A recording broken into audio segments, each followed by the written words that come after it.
Hey, how's it going, everybody? My name is JT Telford, and I'm going to be talking about intersectional mental health among teens.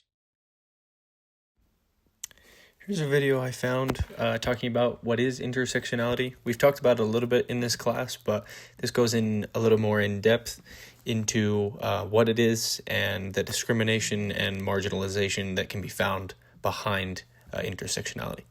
What is intersectionality? Intersectionality refers to the way race, gender, class, sexuality, and other parts of who we are overlap with one another. People from different backgrounds experience the world differently. Intersectionality helps explain how parts of who we are come together to determine who has power in our society and who does not. People are complex, and many factors contribute to our identities and experiences. We cannot look only at one part of our humanity. We have to look at the whole picture and all the factors that impact our identity and experience in society.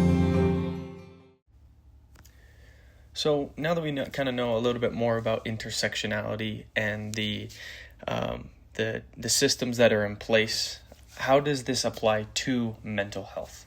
Racism, ageism, sexism, and homophobia, and other biases provide the basis for intersectionality and compounding stress and discrimination. So, in the mental health world, each one of those discrimination, compounding stress, fatigue, each one of these words is a buzzword. And not only buzz, it strikes something in your brain, right?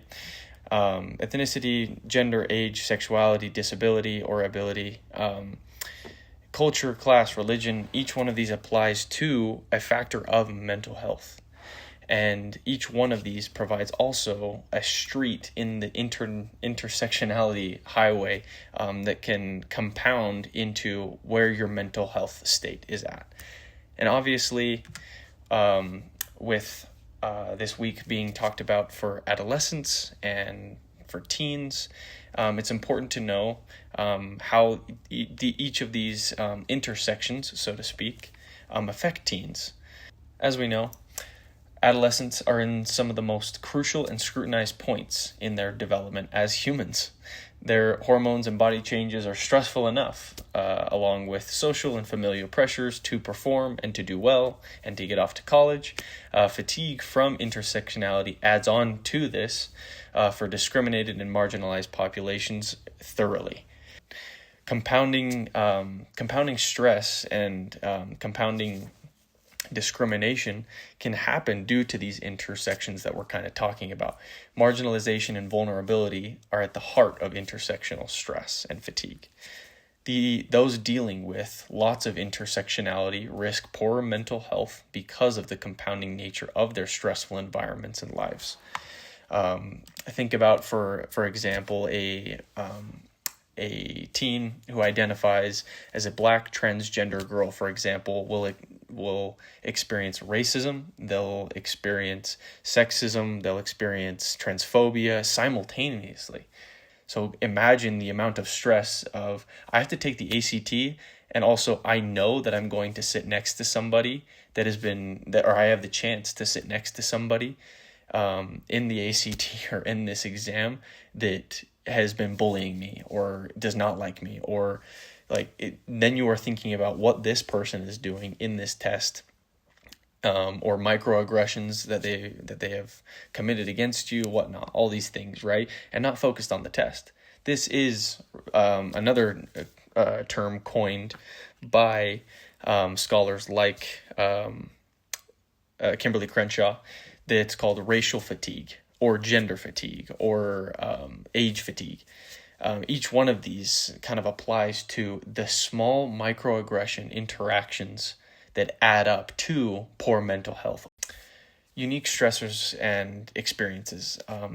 Discrimination and specific microaggressions or challenges create unique obstacles for teens to overcome in their worlds and environments.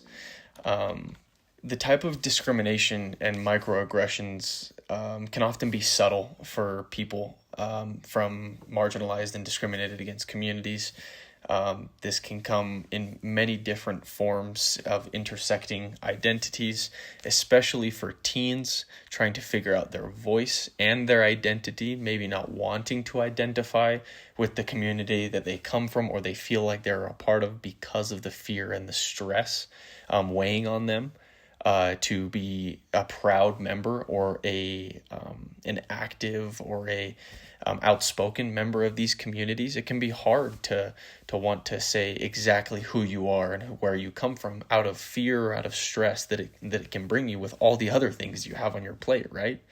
And so understanding that in this pivotal time, teens are going through these intersections, and on top of that, they have school, they have work, they're trying to hold up their communities, and if they come from places that are not supporting them, then it can add on to these experiences and create unique stressors for them.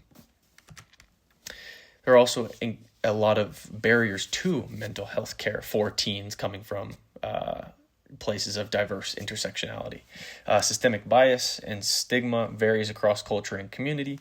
Socioeconomic factors create blockades for those seeking help. In terms of a baseline of economic perspective, insurance may not cover mental health help. Seeing a therapist, seeing a clinician, seeing a mental health medication provider, insurance may not always cover that. And so that is a basis of just financial help that may block teens from seeing and getting that mental health help that they need. Other factors may include access to any sort of mental health medication, or just stigma in general. Mental health, the stigma is changing for many communities that are seeking help, but it may not be seen as a need over another need, so to speak, like physical health. It doesn't look like a sickness on the outside, right? And so that stigma still may exist for something that isn't completely necessary. There also is a need for tailored approaches for individuals coming from intersectional backgrounds. Cultural competence is at its highest need when mental health is discussed because of the need for proper coping mechanisms. Coming from a place of diverse intersectionality, proper coping strategies may never have been introduced where the environment that they come from, right? Especially for teens that are trying to figure out who they are, their identity.